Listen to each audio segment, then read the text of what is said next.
Um, it's interesting. Like in if you're trying to train, at least the way we approached the tour and trying to win the tour, that training it is truly an aerobic endurance event. There are times it's intense and times you have to go hard, but we didn't spend a lot of time training those systems. Mm-hmm.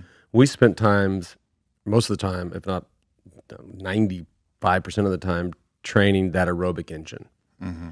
And so, and just try to follow along here. So, at least this is the way we did it. I don't know what they do now, but the idea or the limiting factor in endurance sports is your lactate threshold.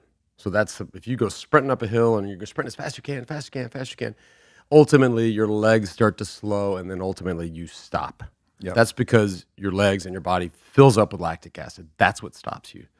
And so the threshold is something that you can test. You test it with a finger prick, and we would go out and test the threshold all the time through the blood. And you're trying, what the standard threshold is, 4.0 millimoles. And so our theory was always that by training just underneath that, right? Imagine if this is a ceiling. Mm-hmm. And for the listener, you have to, I guess there are viewers. This is the ceiling. You just want to keep knocking this up. Mm-hmm. And the theory we also had was that by training above it, you move it down.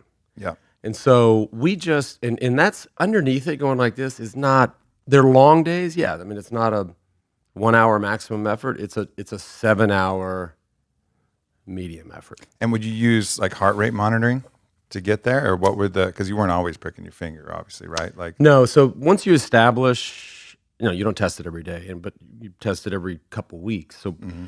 and then you know where you are. And there are variables that can change that, right? Altitude can change it, heat can change it, fatigue can change it over the course of days. So, in our sport, it's what started out as training just started as how did you feel? That's how it felt. Yeah. And then along came the heart rate monitor, which you could kind of see how you were feeling. Oh, my heart rate's 170. Okay, I know my max is 200. So you know where you are. And then there was yet another evolution right at the start of my career with the power meter. So the power meter came along, told you told you everything, obviously speed, cadence, heart rate, but power. So power at the crank.